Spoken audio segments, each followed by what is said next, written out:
Well, we spoke with Saurabh Mukherjea in order to get a view as to what his outlook is on the equity markets, how he's looking at the overall second wave, and more importantly, where it is that he sees potential in the markets in terms of individual sectors. Well, his essential view is that investors have learned the importance now of not selling in panic.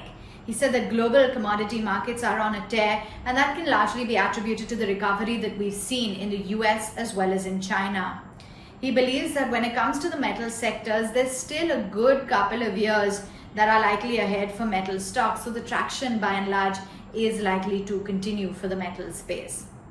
The current quarter in terms of earnings could potentially be a fairly difficult quarter, and he believes that it's the consumption sector that could likely take a hit this quarter in terms of earnings due to volume growth and the high input prices. He believes that the market share gains in the last few months of stress is significant, and market share gains in the times of crisis are likely to be long lasting. The roaring economic recovery, he believes, is underway globally, and that's going to bode well for our markets as well.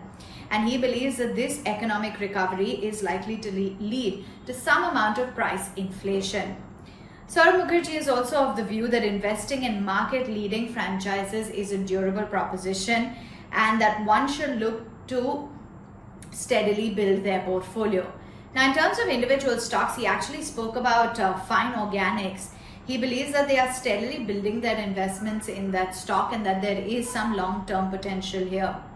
In fact, he said that Fine Organics is now an export franchise, and he believes that Fine Organics products are finding traction as well in the global market. So there's a lot of potential there.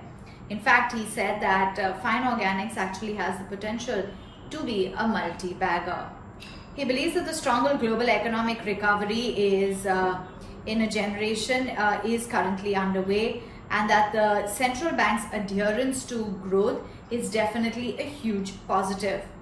He also sees that synchronization going forward of the global economy has led to a lot of synchronization within the markets itself. So definitely there is an intrinsic link between what's going on the macroeconomic front.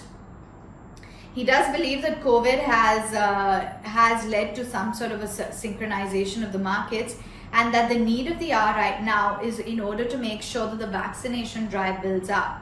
He believes that you need to get vaccination up to 5 million doses a day in the country. And he also spoke about some other stocks and sectors. He has Divi's labs in the portfolio, and he believes it's doing well, and he believes that specialty chemicals is currently at the same place where it was about 20 years ago.